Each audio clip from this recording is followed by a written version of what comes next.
juga akhlak kita kepada Rasul kita yang mulia sallallahu alaihi wasallam.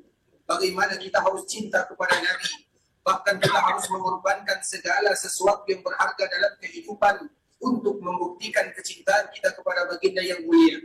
Akhlak kita kepada orang tua, akhlak kita kepada yang lebih tua, akhlak kita kepada sesama, akhlak kita bahkan kepada selain manusia, semuanya diajarkan oleh baginda yang mulia sallallahu alaihi wasallam.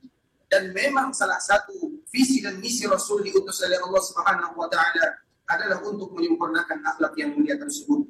Sehingga di antara salah satu kewajiban kita sebagai umat Rasulullah sallallahu alaihi wasallam adalah memperbanyak salawat dan salam untuk baginda tercinta Nabi kita yang mulia sallallahu alaihi wasallam. Allahumma salli ala Muhammad wa ala ali Muhammad kama sallaita ala Ibrahim wa ala ali Ibrahim innaka Hamidum Majid. Allahumma barik ala Muhammad wa ala ali Muhammad kama barakta ala Ibrahim wa ala ali Ibrahim innaka Hamidum Majid. Ikhwatal Islam, saudara kaum muslimin, para tamu Allah rahimani wa rahimakumullah.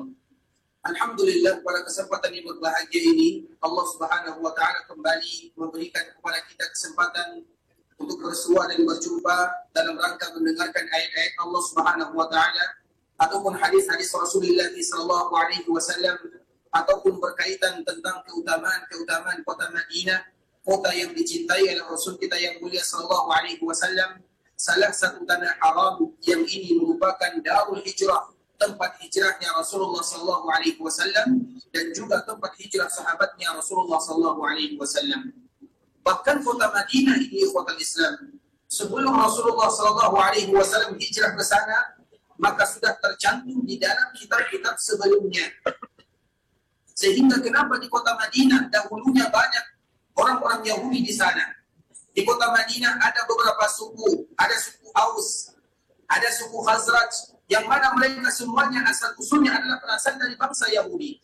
Kenapa mereka berasal dan kenapa mereka berada di kota Madinah? Karena mereka tahu bahwa kota Madinah itu adalah kota yang mana Nabi Shallallahu Alaihi Wasallam yang mereka sebut dengan kalimat Ahmad, maka Nabi Shallallahu Alaihi Wasallam akan hijrah ke sana. Mereka semua tahu, sehingga mereka berbondong-bondong datang ke kota Madinah untuk menunggu Nabi yang mulia Shallallahu Alaihi Wasallam. Sehingga sejarah kota Madinah ini, kota Islam, bahkan kota Madinah itu sendiri adalah kota yang sejak dulu kala sudah ada di dalam kitab-kitab sebelumnya, dan kota Madinah adalah di antara kota tempat hijrah baginda yang mulia sallallahu alaihi wasallam, sehingga nama lain daripada kota Madinah adalah Darul Hijrah.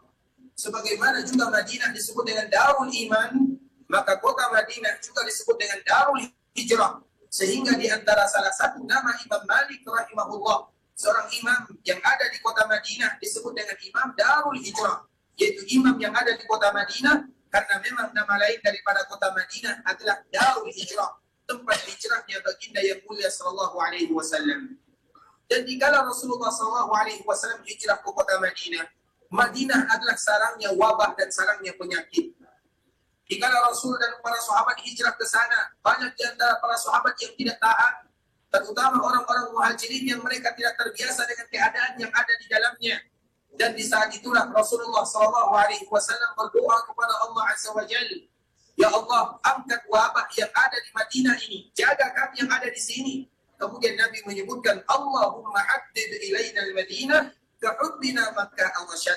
Ya Allah, jadikan di dalam jiwa dan raga kami ini cinta kepada kota Madinah sebagaimana cintanya kami terhadap kota Mekah, atau lebih lagi kecintaan kami terhadap kota Mekah tersebut. Kenapa doa ini disebutkan oleh baginda yang mulia sallallahu alaihi wasallam? Karena memang dulu sebelum Nabi hijrah di kota Madinah dan sebelum Nabi ada di sana, kota Madinah adalah sarangnya wabah, sehingga nama Madinah sebelum disebut dengan Al-Madinah adalah kalimat Yasrib, yang arti daripada Yasrib tersebut adalah Al-Malamah. Al-Malamah itu artinya adalah sebuah celaan, sebuah hinaan, karena memang kota Madinah sebelum Nabi ada di sana adalah kota yang penuh dengan penyakit sebagaimana kota-kota yang lainnya. Kemudian Rasulullah SAW tinggal di kota Madinah.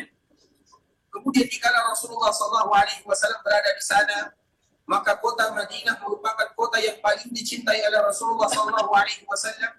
Sebagaimana doa Rasulullah SAW yang pernah kita sebutkan, ya Allah, jadikan kota Madinah adalah kota yang kami cintai sebagaimana kami mencintai kota Mekah, atau kami lebih mencintai kota Madinah dibandingkan dengan kota Mekah.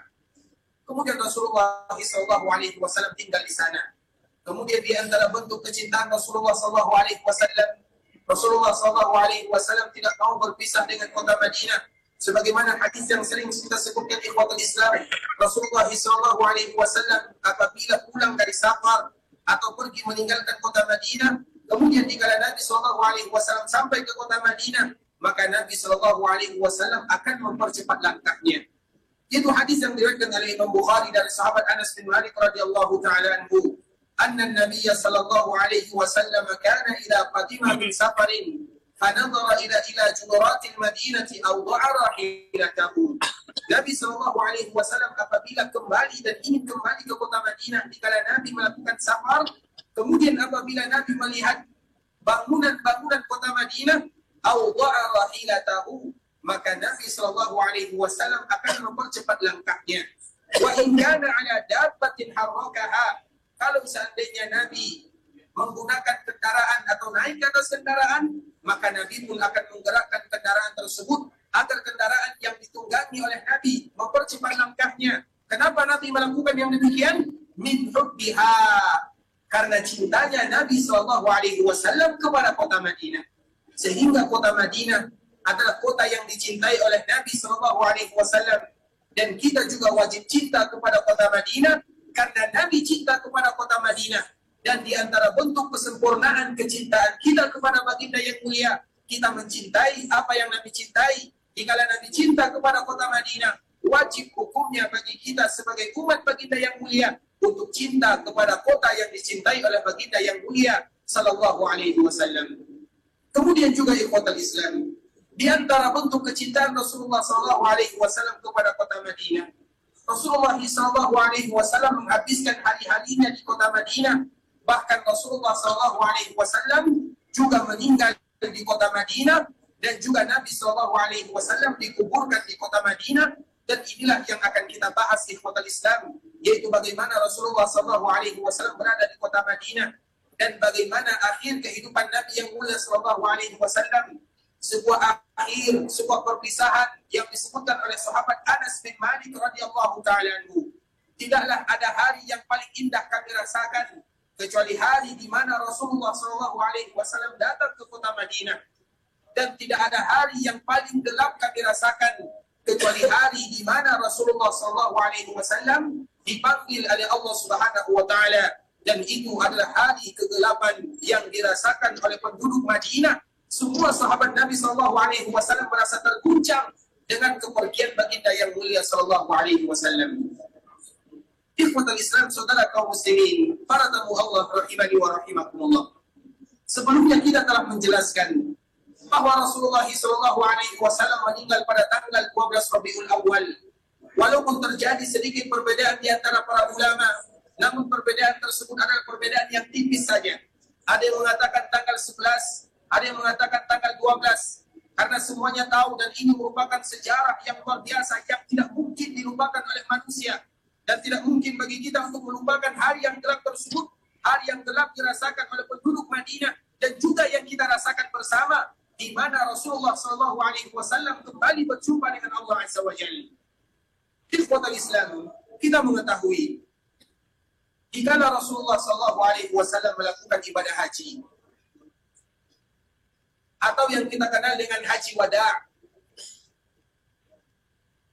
Kapan Rasulullah SAW melakukan haji wada'?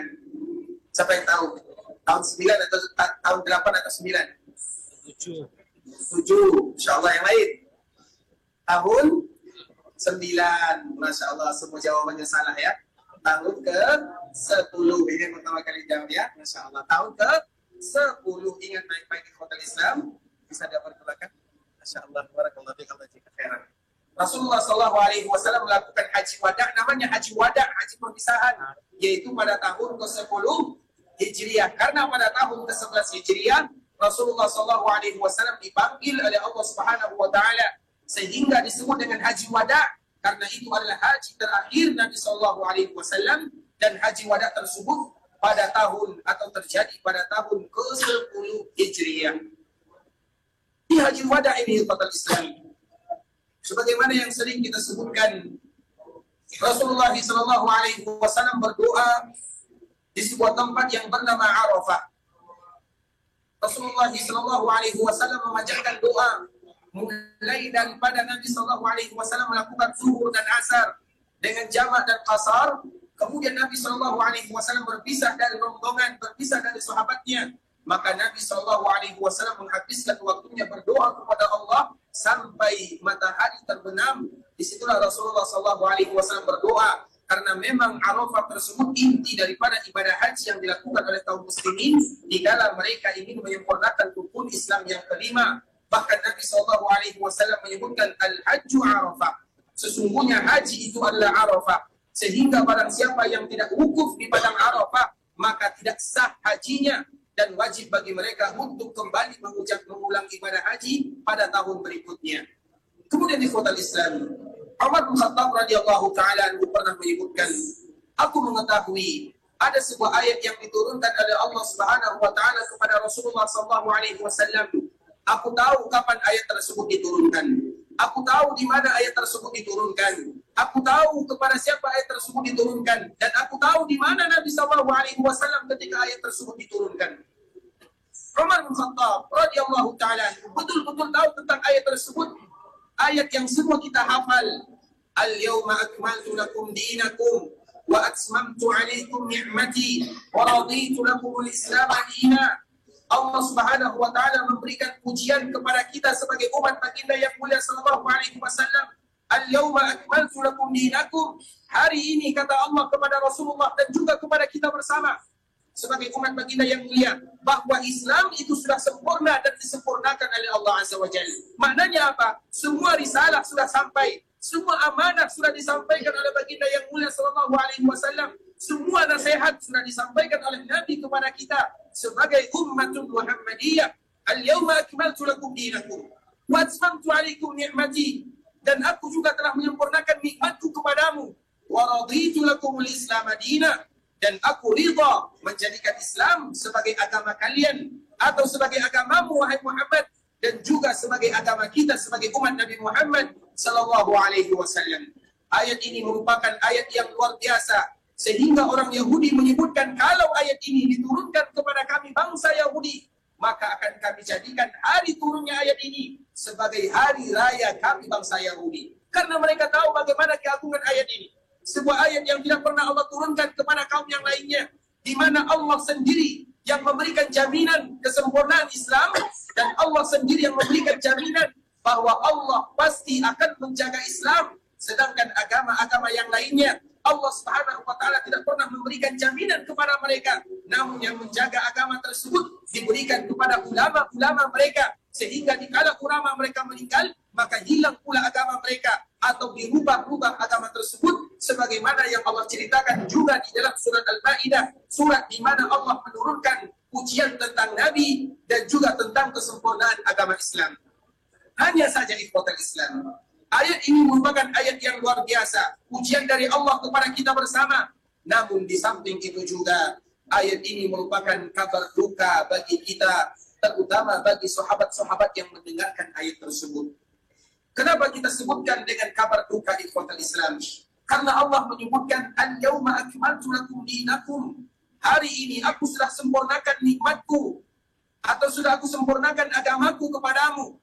Wa atmamtu alaikum ni'mati, dan aku telah sempurnakan atau berikan nikmatku kepadamu. Wa raditu lakumul Islam madina, dan aku ridha kepada Islam sebagai agama kalian. Secara tidak langsung itu merupakan kabar duka kepada kita bersama, kalau seandainya kita betul-betul memahami makna daripada ayat tersebut. Kenapa kita menyebutkan bahwa dalam satu sisi ayat ini merupakan kabar duka bagi kita bersama? Karena tidaklah agama ini sempurna kecuali yang menyampaikan agama tersebut sudah selesai visi dan misinya, tidak lain tidak bukan adalah baginda yang mulia sallallahu alaihi wasallam. Dikala Allah Subhanahu wa taala menyempurnakan agama Islam, berarti selesai tugas baginda yang mulia. Dikala Allah menyempurnakan nikmat, berarti sudah selesai visi dan misi Nabi. Dikala Islam sudah diridai oleh Allah Subhanahu wa taala sebagai agama, habis tugas Rasulullah sallallahu alaihi wasallam, yang maknanya apa? Berarti itu adalah hari di mana dekatnya ajal Rasul kita yang mulia sallallahu alaihi wasallam. Dan memang benar demikian ikhwatal Islam.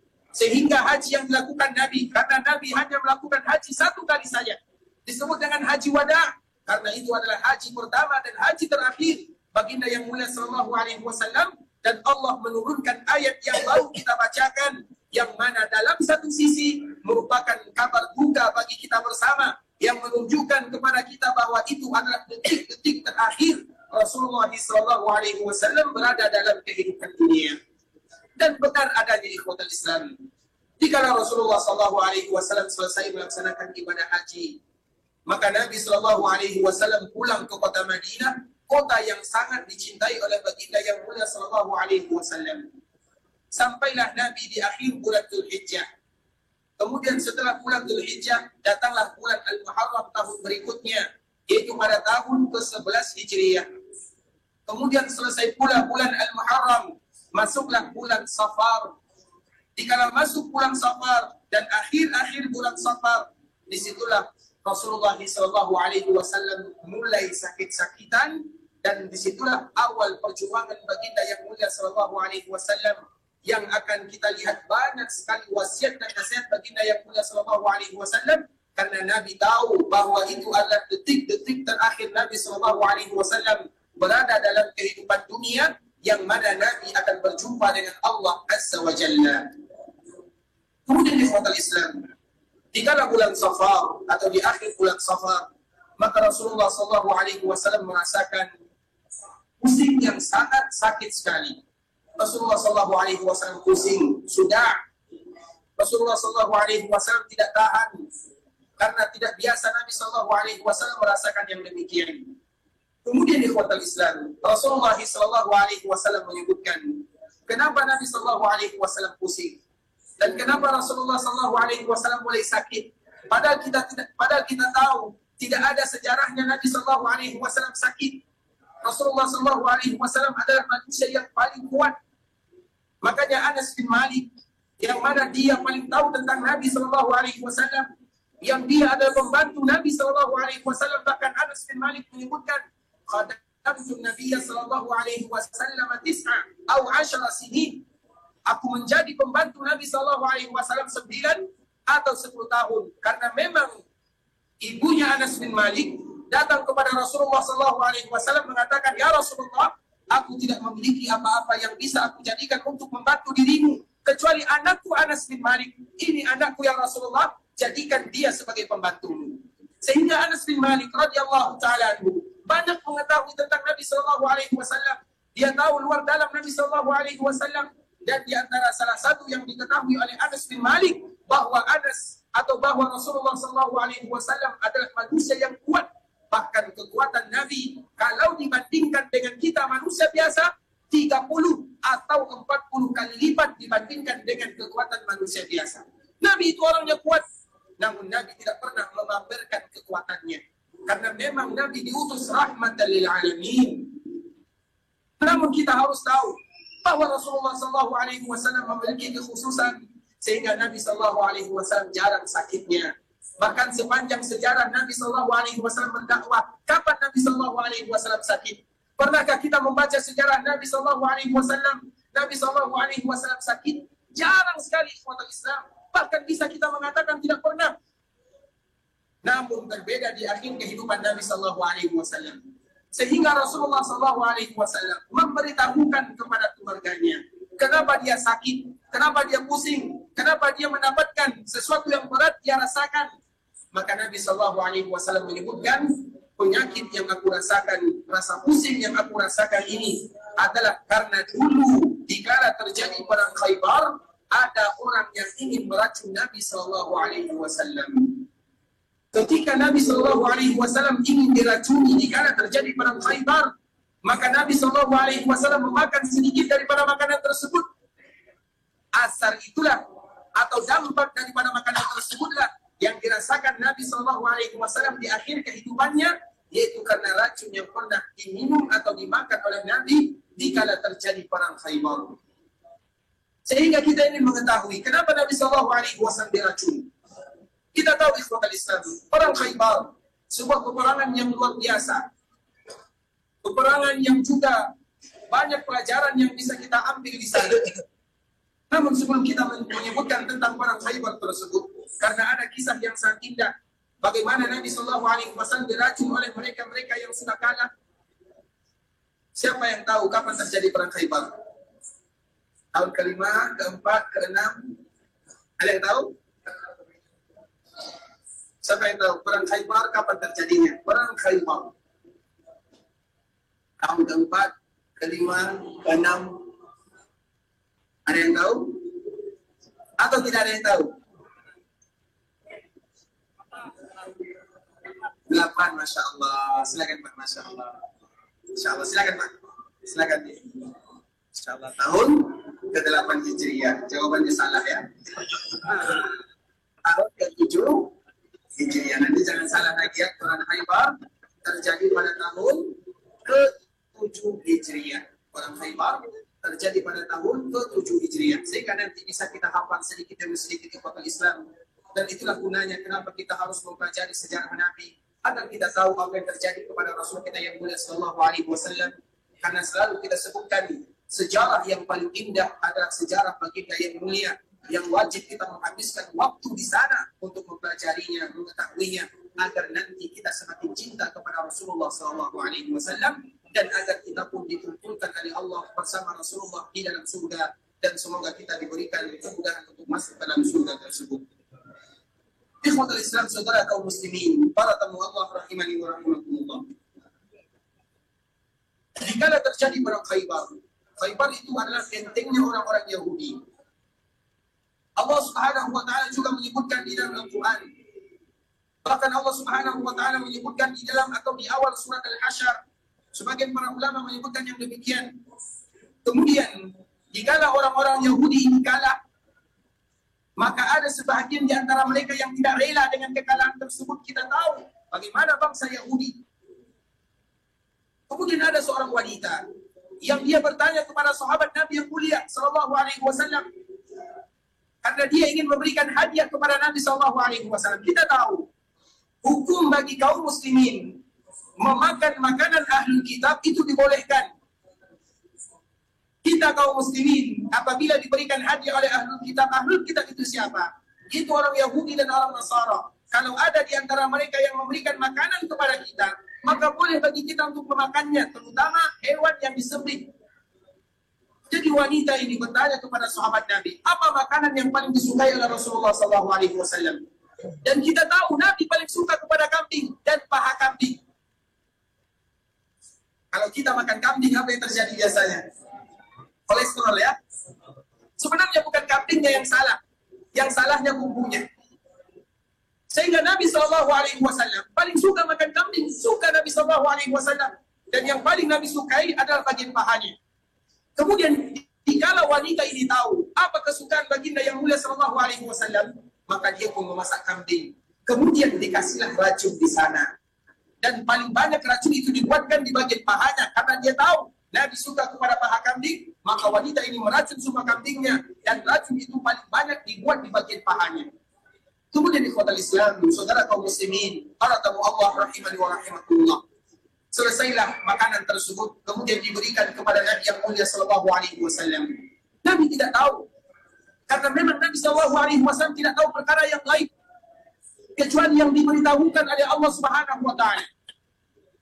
Karena memang Aisyah radhiyallahu taala anha menyebutkan, barang siapa yang mengatakan bahwa Nabi mengetahui yang gaib, faqad kadzib, maka dia sudah dusta. Karena Nabi tidak pernah mengetahui yang gaib, kecuali sesuatu yang Allah beritahukan kepada Nabi yang mulia sallallahu alaihi wasallam, dan biasanya yang memberitahukan kepada Nabi sallallahu alaihi wasallam adalah malaikat Jibril atau wahyu dari Allah azza wajalla. Dan wahyu itu yang menurunkan adalah malaikat Jibril alaihi salam. Nabi tidak tahu makanan ini sudah dikasih racun oleh orang Yahudi. Nabi tidak tahu. Kemudian jika dihadiahkan makanan tersebut, maka Nabi dan para sahabatnya berkumpul untuk makan. Nabi makan satu suap. Sahabat yang lain juga memakannya. Kemudian jika Nabi memakannya, maka Allah Subhanahu wa taala memberikan ilham kepada makanan tersebut. Apa kata Allah dan apa kata makanan tersebut kepada baginda yang mulia? Jangan makan aku, fa inni masmumah, karena aku sudah diracun. Makanan yang berbicara kepada Nabi yang mulia sallallahu alaihi wasallam. Namun Nabi sudah terlanjur mencicipinya. Sahabat lain juga sudah terlanjur memakannya, sehingga dikala ada sahabat yang memakannya, maka dia meninggal.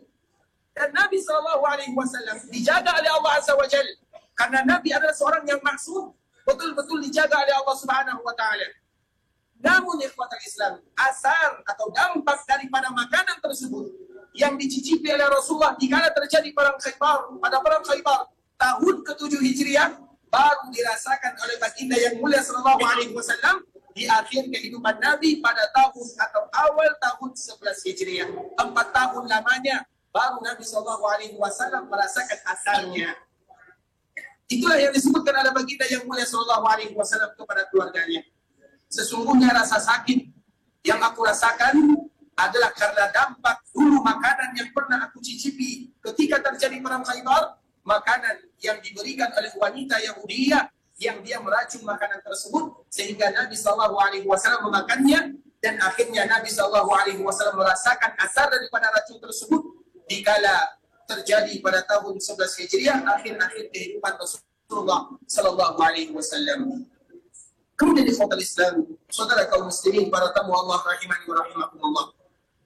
Dikala Nabi sallallahu alaihi wasallam mulai merasakan sakit-sakitan di akhir bulan Safar, namun Nabi sallallahu alaihi wasallam masih bisa untuk menjadi imam. Nabi sallallahu alaihi wasallam masih bisa untuk memberikan tausiah. Nabi sallallahu alaihi wasallam masih bisa berjumpa dengan sahabatnya. Nabi sallallahu alaihi wasallam masih bisa duduk di Masjid Nabawi seperti yang biasa Nabi sallallahu alaihi wasallam lakukan selama ini.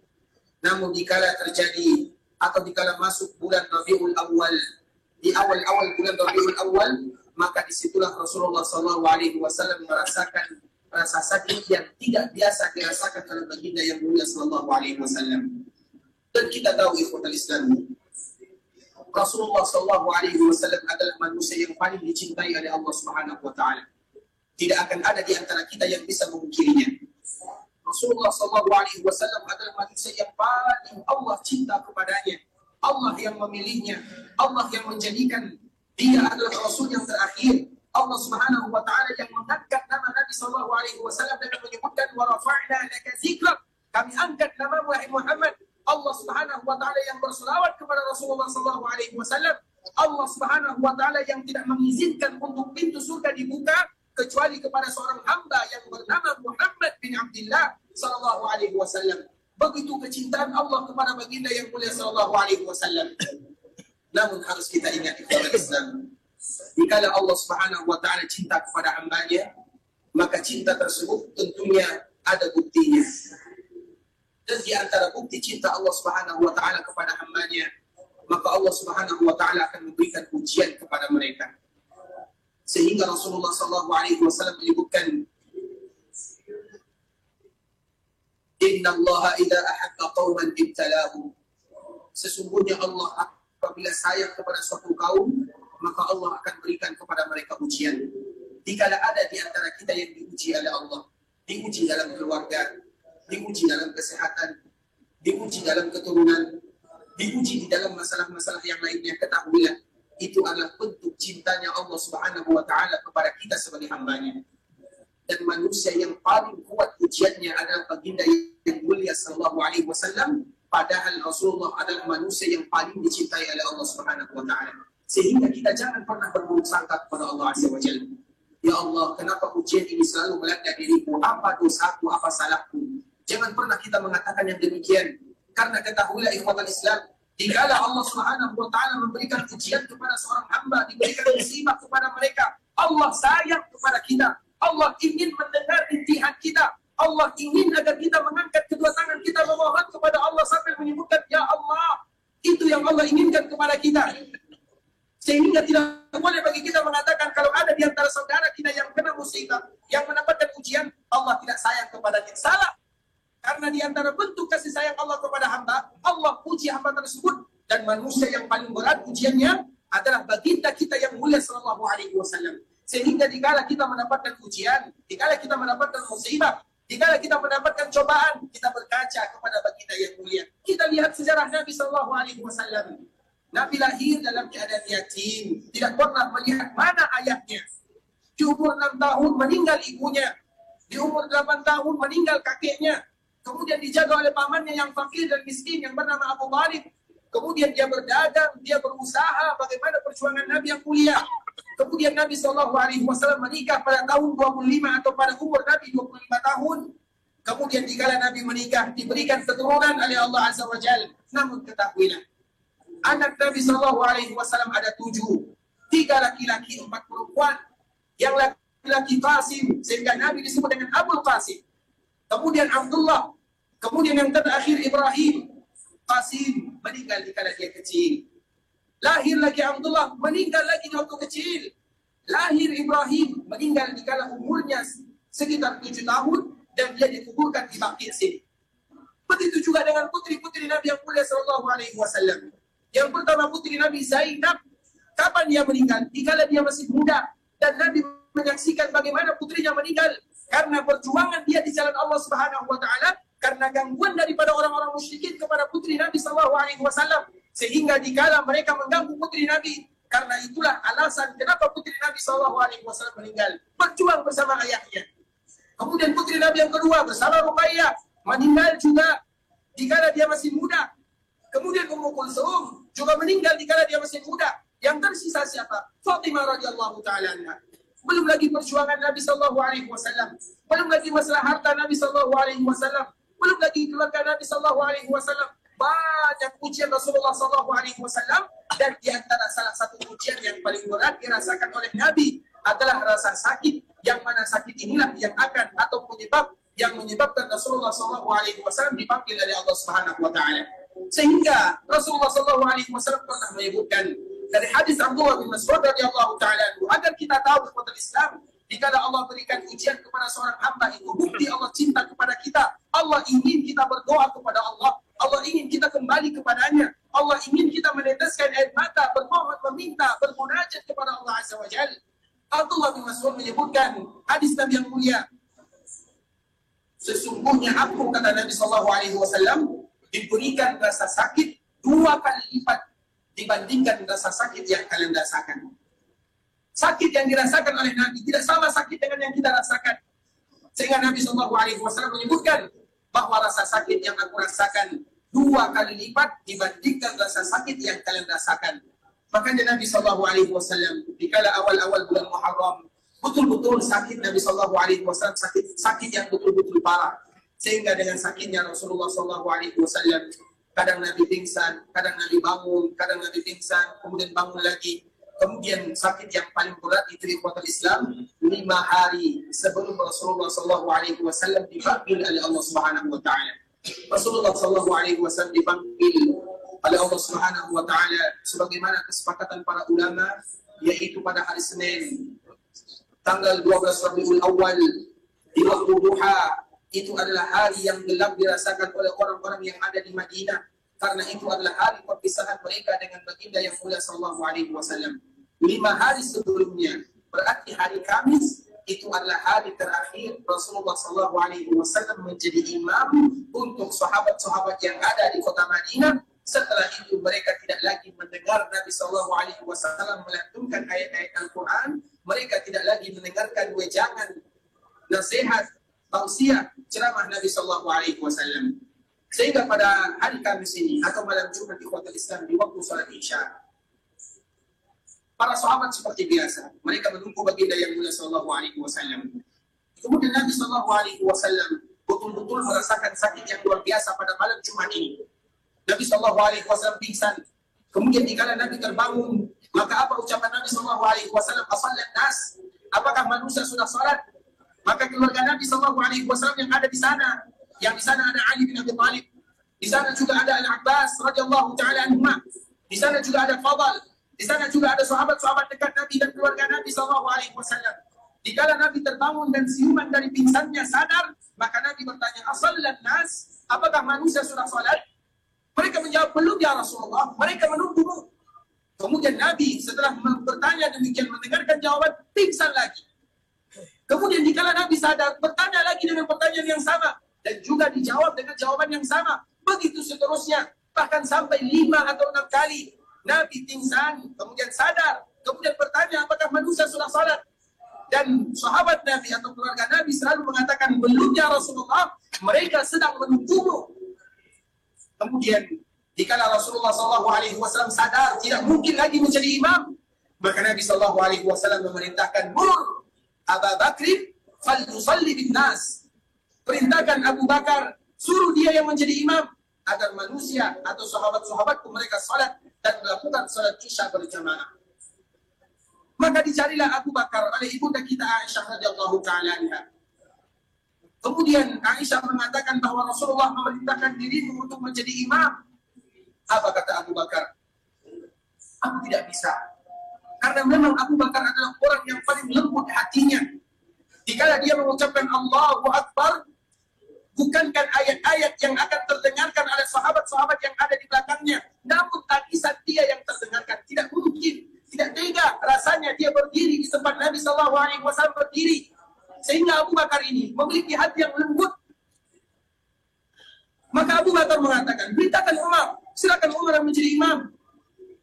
Maka Umar dikala disebutkan, kamu yang menjadi imam untuk salat berjamaah bersama kaum muslimin. Apa jawaban Umar bin Khattab radhiyallahu taala anhu? Sesungguhnya Rasulullah SAW memerintahkan kamu wahai Abu Bakar yang menjadi imam, maka kamu harus menjadi imam. Abu Bakar bukan tidak mau jadi imam, namun dia tidak bisa menahan air mata. Dia tidak akan bisa mendengarkan atau membacakan ayat-ayat Allah Azza wa Jalla.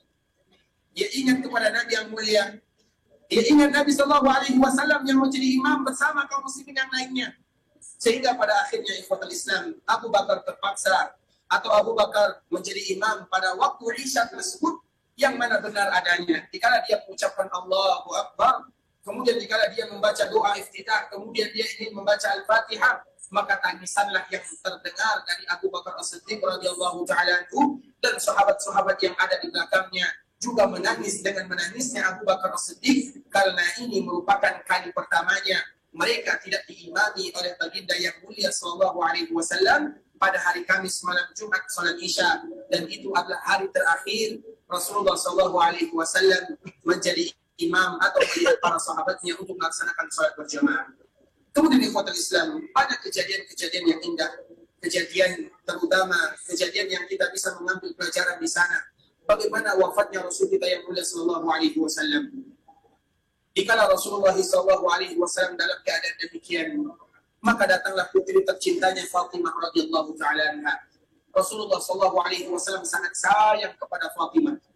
Rasulullah sallallahu alaihi wasallam setiap kali bertemu dengan putrinya, maka Nabi akan mencium keningnya Fatimah radhiyallahu taala anha. Kemudian dikala Fatimah datang menengok Rasulullah sallallahu alaihi wasallam, maka Rasulullah sallallahu alaihi wasallam langsung duduk, karena itu adalah kebiasaan Nabi sallallahu alaihi wasallam. Nabi memaksakan atau Nabi sallallahu alaihi wasallam memaksakan dirinya duduk untuk menyambut putrinya tercinta radhiyallahu taala anha Fatimah Ummu Sibtain, yaitu ibunya cucu Nabi sallallahu alaihi wasallam Hasan dan Husain. Kemudian ikhwatul Islam, dikala Fatimah mendekat, Nabi tetap melakukan seperti biasa. Nabi cium keningnya. Kemudian Nabi membisikkan kepada Fatimah, yang mana dikala Nabi membisikkan kepada Fatimah radhiyallahu taala anha, maka Fatimah menangis sejadi-jadinya. Kemudian ketika Fatimah menangis, kembali dipanggil oleh Nabi sallallahu alaihi wasallam, dibisikkan ke telinga yang lainnya. Kemudian dikala Nabi sallallahu alaihi wasallam membisikkan ke telinga yang lainnya, maka Fatimah pun tersenyum dan tertawa. Sehingga orang-orang yang ada di sana, mereka bertanya-tanya, apa yang dibisikkan oleh Rasulullah sallallahu alaihi wasallam sehingga Fatimah menangis? Dan apa yang dibisikkan oleh Fatimah atau oleh Rasulullah sallallahu alaihi wasallam sehingga Fatimah tersenyum?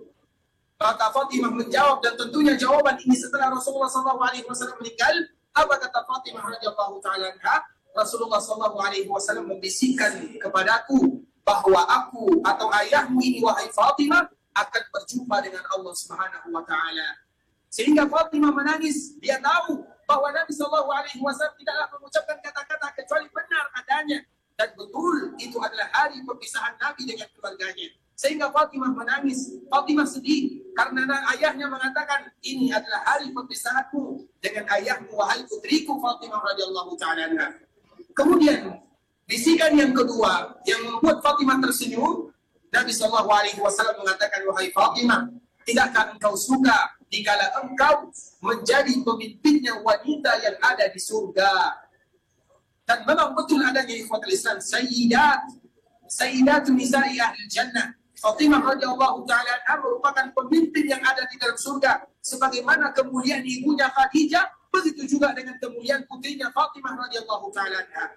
Kemudian apa kata Rasulullah SAW kepada Fatimah? Wahai Fatimah, ketahuilah, engkau adalah keluargaku yang pertama kali akan menyusul diriku. Sehingga betul apa yang disebutkan oleh baginda yang mulia sallallahu alaihi wasallam, 6 bulan setelah Nabi sallallahu alaihi wasallam meninggal, maka menyusul pula putrinya Fatimah radhiyallahu taala anha, sehingga membuat Fatimah senang karena dia akan berjumpa dengan ayahandanya, dengan nabinya yang mulia sallallahu alaihi wasallam. Dan itu merupakan tanda-tanda wafatnya Rasul kita yang mulia sallallahu alaihi wasallam, yang mana pembahasan ini ikhwatul Islam akan kita sambung keesokan harinya insyaallah taala. Dan kita ingin lebih dekat dengan baginda yang mulia. Kita ingin tahu bagaimana sejarah Nabi tercinta sallallahu alaihi wasallam, karena tentunya yang mendorong kita melakukan yang demikian kecintaan kita yang luar biasa kepada baginda yang mulia, karena memang wajib hukumnya kita cinta kepada Nabi. Dan kita bersaksi, semuanya kita bersaksi, sebagaimana Anas bin Malik bersaksi, Abu bersaksi, dan kita juga bersaksi bahwa kita cinta kepada Rasulullah sallallahu alaihi wasallam,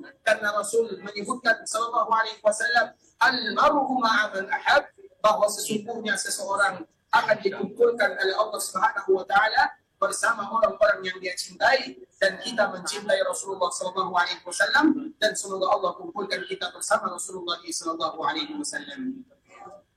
Ikhwatul Islam, saudara kaum muslimin, para tamu Allah rahimani wa rahimakumullah. Sampai di sini dulu pembahasan yang bisa kita sebutkan, dan insya Allah besok kita akan kembali untuk menyambungnya, karena ada beberapa pertanyaan yang telah masuk kepada kita dan kita berusaha untuk menjawabnya. Namun tentunya yang benar dari Allah Subhanahu wa taala, yang salah dari kami karena kebodohan dan juga karena kejahilan kami. Dan kami mohon maaf kalau seandainya ada kata-kata yang salah, kata-kata yang kurang pas, atau kata-kata yang berkenan. Dan semoga Allah Subhanahu wa taala memaafkan kita bersama. Ikhwatul Islam, saudara kaum muslimin, para tamu Allah rahimani wa rahimakumullah. Untuk pertanyaan yang pertama, bagaimana hukumnya jika seseorang hanya berpuasa pada tanggal 10 Muharram saja? Sah atau tidak? Sah atau tidak? Betul, sah. Nabi sallallahu alaihi wasallam menyebutkan khaliful Yahudi, selisilah orang-orang Yahudi, kata Rasulullah sallallahu alaihi wasallam. Orang Yahudi berpuasa pada tanggal 10 Al-Muharram. Boleh tidak kita berpuasa tanggal 10 saja? Boleh atau tidak? Boleh. Betul ya? Siapa yang berani bertanggung jawab? Pertanyaannya, boleh tidak berpuasa tanggal 10 Muharram saja? Boleh. Boleh. Siapa yang berani bertanggung jawab? Baik, ikhwatul Islam, saudara kaum muslimin, para tamu Allah rahimani wa rahimakumullah, berpuasa pada tanggal 10 Al-Muharram saja, maka itu tidak menjadi masalah. Namun tidak terlalu dianjurkan. Kenapa? Karena Nabi sendiri yang menyebutkan, Nabi hanya berpuasa pada tanggal 10 Al-Muharram saja. Puasa Nabi hanya tanggal 10 Al-Muharram saja. Hanya saja Nabi menyebutkan, kalau seandainya aku hidup pada tahun berikutnya, maka aku akan berpuasa pada tanggal 9 dan tanggal 10, karena ingin menyelisihi orang-orang Yahudi. Makanya ikhwatul Islam, banyak di dalam syariat Islam kita tahu agama Yahudi, agama Nasara adalah agama samawi, dan kita juga adalah agama samawi. Hanya saja Allah yang memberikan jaminan untuk agama kita, sedangkan agama mereka dijamin hanya oleh para ulama mereka saja. Jika ulama mereka meninggal, maka agama mereka mulai dirubah-rubah. Sehingga Nabi SAW di antara salah satu faedah di dalam syariat Islam, selagi bisa kita untuk menyelisih orang Yahudi, kita selisih. Kita contohkan misalnya, dan ini paling membuat orang-orang Yahudi marah kepada Rasulullah SAW. Banyak contohnya, kita sebutkan beberapa contoh. Dikala Nabi SAW menguburkan sebahagian para sahabatnya, coba kita lihat di dalam banyak riwayat, dikala Nabi berada di perkuburan, bagaimana keadaan Nabi SAW? Nabi berdiri atau Nabi jongkok? Dikala Nabi SAW ada di perkuburan, menguburkan sahabatnya, Nabi berdiri atau jongkok? Jongkok Nabi SAW. Kenapa? Karena Nabi ingin menyelisih orang-orang Yahudi. Sehingga dikala Nabi jongkok, orang Yahudi melihat Nabi SAW.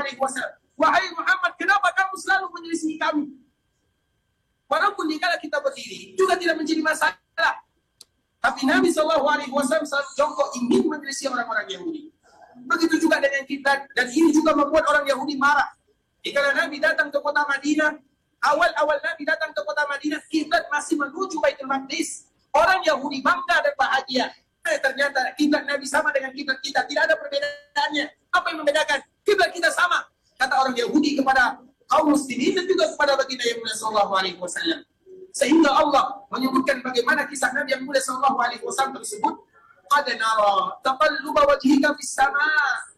Wahai Muhammad, kata Allah Azza wa Jalla, kami selalu memperhatikan dan melihat wajahmu menghadap ke arah atas. Karena Nabi selalu ingin meminta kepada Allah. Apa yang diminta oleh Nabi? Untuk dijadikan Ka'bah sebagai kiblat kaum muslimin. Jangan dijadikan Baitul Maqdis sebagai kiblat. Apa kata Allah? Ayat berikutnya, falanuwalliyannaka qiblatan tardaha. Sekarang silahkan kamu hadapkan wajahmu ke kiblat yang kau ridai. Dan Nabi ridha menjadikan Ka'bah sebagai kiblat kaum muslimin. Sehingga setelah 16 bulan lamanya Nabi berada di kota Madinah, maka Nabi memutarkan wajahnya menuju Ka'bah al-Musyarrafah, dan inilah yang paling membuat orang Yahudi marah kepada Nabi SAW. Kenapa kita harus berbeda, hai Nabi Muhammad, hai Muhammad? Sehingga tidak ada alasan mereka kecuali wajib ikut kepada baginda yang mulia SAW, karena kita tahu Allah yang menyebutkan orang Yahudi, orang-orang ahlul kitab, mereka tahu siapa Nabi. Mereka tahu kapan lahir Nabi. Mereka tahu kemana hijrah Nabi. Mereka tahu dakwah Nabi. Alladzina atainahumul kitab ya'rifunahu kama ya'rifuna abna'ahum. Allah sebutkan dalam dua tempat. Allah sebutkan di dalam surah Al-Baqarah. Allah sebutkan di dalam surah Al-An'am dengan kalimat yang sama. Orang-orang ahlul kitab, mereka tahu tentang Nabi sebagaimana mereka tahu anak mereka sendiri. Sehingga dikala Nabi SAW menyelisih orang-orang Yahudi, maka itulah yang paling membuat orang Yahudi benci kepada Nabi SAW. Dan salah satunya yang harus kita berusaha untuk melakukannya, yaitu tentang puasa Ashura. Di mana Nabi SAW dikala melihat orang-orang Yahudi berpuasa, Nabi bertanya kepada mereka, kenapa kalian berpuasa? Maka mereka mengatakan hari ini adalah hari di mana Allah menyelamatkan Nabi Musa alaihissalam dari kejaran Fir'aun dan bala tentaranya. Dan juga disebutkan di dalam riwayat yang lain, tanggal 10 Al-Muharram ada juga tanggal di mana Allah menyelamatkan Nabi Nuh dikala ada badai besar yang melanda. Yang diselamatkan oleh Allah adalah Nabi Nuh dan mereka yang ada di safinahnya atau di kapal Nabi Nuh alaihissalam. Sehingga tanggal 10 memiliki sejarah yang indah. Maka orang Yahudi berpuasa. Kemudian dikala Nabi melihat mereka berpuasa, Nabi mengatakan, kami yang lebih pantas kepada Nabi Musa daripada kalian. Yang lebih pantas untuk menghormati Nabi Musa, kita, kata Rasulullah SAW. Kemudian Nabi memerintahkan sahabatnya berpuasa. Kemudian Nabi berpesan, kalau seandainya aku hidup pada tahun berikutnya, maka aku akan berpuasa 1 hari sebelumnya. Sehingga dianjurkan bagi kita untuk berpuasa tanggal 9 dan tanggal 10. Kalau seandainya ada di antara kita yang hanya berpuasa pada tanggal 10 saja, maka juga tidak menjadi masalah walaupun itu tidak dianjurkan, dan kita tetap berdoa kepada Allah agar Allah menerima amal ibadah kita dan agar Allah ampunkan dosa kita 1 tahun yang sebelumnya sebagaimana yang dijanjikan oleh baginda yang mulia sallallahu alaihi wasallam. Kemudian di kota Islam, saudara kaum muslimin, para tamu Allah rahimani wa rahmatullah. Pertanyaan yang berikutnya, di Mekah ramai orang yang merokok. Bolehkah merokok di tanah haram? Allah Akbar. Boleh atau tidak ikhwatul Islam? Boleh atau tidak? Tidak. Sebenarnya rokok itu tidak menjadi masalah selama dia tidak berjumpa dengan yang warna merah. Selama dia tidak berjumpa dengan yang warna merah api. Walaupun ikhwatul Islam kita tahu tanah haram. Haram. Kenapa disebut dengan tanah haram? Karena ada lawan katanya tanah halal. Sehingga dikala kita berada di tanah haram, kalau seandainya di haram saja kita berani melakukan yang demikian, bagaimana kalau seandainya nanti kita berada di tanah halal? Mana keagungan kita terhadap syiar Allah Azza wa Jalla? Bukankah Allah Subhanahu wa taala menyebutkan wa may yu'azzim sya'airallah fa innaha min taqwal qulub? Barang siapa yang mengagungkan syiar Allah, itu adalah bentuk ketakwaan seorang hamba kepada Rabbul Izzati wal Jalalah. kami merokok di sini, di tanah haram. Bagaimana dengan di tanah halal? Mana bukti keagungan kita kepada tanah haram? Bukankah tanah haram Makkah ataupun Madinah, terkhusus di kota Madinah, ikhwatal Islam, bukankah Allah menamakan Madinah dengan Taubah? Inna Allah sammal Madinata Taubah. Sesungguhnya Allah menamakan Madinah, Allah yang menamakan. Taubah, nama Madinah lainnya adalah Taubah. Nama kota Madinah adalah Al-Madinah. Kemudian Darul Hijrah, kemudian Darul Iman, kemudian Taubah dan Tibah. Tibah. Itu adalah nama kota Madinah. Tibah, apa arti Tibah? Sesuatu yang baik. Karena tidak ada orang yang datang ke sini kecuali mereka ingin melakukan kebaikan atau ingin menjadi orang baik. Pantaskah kita ikhwatul Islam selama kita berada di tanah haram, Makkah atau Madinah, kita biasa melakukan sesuatu yang biasa kita lakukan di tanah halal? Mana bukti takwa kita kepada Allah Azza wa Jalla? Oleh karenanya ikhwatul Islam, saudara kaum muslimin, para tamu Allah rahimani wa rahmatullah, sebenarnya kami tidak marah ya, tapi ini nasihat terutama kepada kita yang melakukan haji atau melaksanakan ibadah umrah. Dikala kita umrah, jangan yang dibawa itu rokok di dalam kopernya. Kita banyak menyaksikan yang dibawa itu, coba bawa oleh-oleh yang lain atau makanan yang lain. Kita berdoa kepada Allah, ya Allah, dikala aku datang ke tanah haram, dikala aku tawaf di Ka'bah, dikala aku tawaf atau sa'i di antara Safa dan Marwah, aku berdoa kepadamu, ya Allah, bermohon kepadamu, ya Allah, hilangkan rasa kecintaanmu kepada hatimu atau di dalam hatimu kepada rokok tersebut. Rokok musibah yang luar biasa bagi kaum muslimin semuanya. Oleh karenanya ikhwatul Islam, tidaklah yang bisa memberikan kepada kita kemudahan untuk meninggalkannya kecuali Allah Azza wa Jalla. Sehingga kalau seandainya kita betul-betul ingin mulai dari sekarang, kita berdoa terutama di Ka'bah, terutama di kala kita tawaf, di kala kita sa'i, di sana ada doa-doa yang dikabulkan oleh Allah Subhanahu wa taala. Kita bermohon kepada Allah, ya Allah, hilangkan pemikiran tersebut, hilangkan rasa cinta kepada benda ini, terlepas daripada hukumnya, terlepas dari hukumnya. Ada yang mengatakan haram, ada yang mengatakan makruh, namun bukan itu permasalahannya. Permasalahannya adalah di mana rasa takwa kita untuk mengagungkan syiar Allah Azza wa Jalla, dan ini adalah tanah haram. Haram. Inna Ibrahim harrama Makkah wa inni haramtul Madinah. Kata baginda yang mulia sallallahu alaihi wasallam, Nabi Ibrahim berdoa kepada Allah agar dijadikan kota Makkah ada tanah yang haram, dan aku juga berdoa kepada Allah menjadikan Madinah tanah yang haram. Sehingga harus kita mengetahui demikian ikhwatul Islam. Jadi sebelumnya kami mohon maaf, bukan karena kami kesal, namun kita harus selalu berusaha menata hati, beribadah, memohon, meminta kepada Allah. Kalau bukan karena pertolongan Allah Subhanahu wa taala, maka kita tidak akan bisa untuk meninggalkannya. Sehingga kita berikrar, terutama bagi kita yang masih diberikan musibah, masih merokok misalnya, masih menjadi ahli hisab, maka kita bermohon kepada Allah Subhanahu wa taala, sepulangnya kita dari sini, maka kita meninggalkan itu semua. Mudah bagi Allah Subhanahu wa taala, mudah sekali bagi Allah Subhanahu wa taala. Kita minum Zam-Zam, kemudian kita berdoa, ya Allah, jadikan Zam-Zam ini menghilangkan semua yang ada, terutama rokok tersebut. Banyak cerita-cerita yang indah ikhwatul Islam, masalah-masalah kemaksiatan yang biasa dilakukan oleh seorang hamba. Jika mereka betul-betul bermohon kepada Allah, terutama jika mereka diberikan kenikmatan, kesempatan untuk datang ke tanah haram, banyak kisah-kisah yang indah dan mudah bagi Allah Subhanahu wa taala. Namun itunya dikembalikan kepada kita, ikrar kita kepada Allah, tentunya usaha kita, apa usaha kita agar kita diberikan kemudahan pada Allah Subhanahu wa taala. Dan juga bukan hanya rokok saja ikhwatul Islam, segala macam bentuk kemaksiatan kita bermohon kepada Allah Subhanahu wa taala agar kita bisa diberikan kemudahan untuk meninggalkannya, dan agar Allah Subhanahu wa taala ampunkan dosa kita, Allah Subhanahu wa taala menutupi aib-aib kita, dan Allah Subhanahu wa taala masukkan kita semua ke dalam surganya.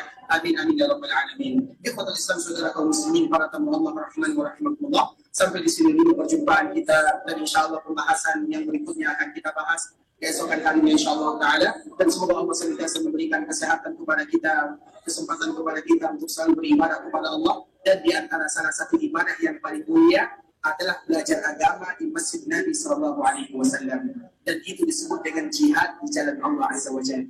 Belajar agama di Masjid Nabi yang mulia itu sama dengan jihad di jalan Allah, dan semoga semua kita yang ada di sini termasuk orang yang sedang berjihad di jalan Allah Subhanahu wa taala.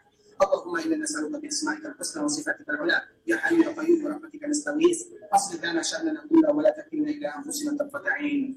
اللهم اغفر لنا ذنوبنا ولوالدينا وارحمهما كما ربونا صغارا. اللهم أعنا على ذكرك وشكرك وحسن عبادتك.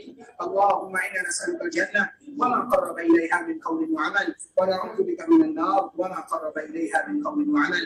اللهم لا تدع لنا ذنبا إلا غفرته، ولا دينا إلا قضيته، ولا هما إلا فرجته، ولا مريضا إلا شفيته، ولا ميتا إلا رحمته. اللهم تقبل منا صلاتنا وصيامنا ودعاءنا وركوعنا وسجودنا وحجنا وعمرتنا يا الله، إنك أنت السميع العليم، وتب علينا إنك أنت التواب الرحيم.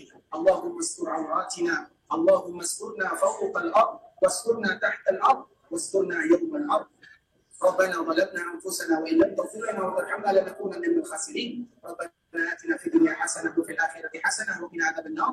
وصل اللهم وسلم على نبينا وحبيبنا وسيدنا محمد وعلى آله وصحبه وسلم تسليما كثيرا. سبحان ربك رب العزة عما يصفون، وسلام على المرسلين، والحمد لله رب العالمين. والسلام عليكم ورحمة الله وبركاته.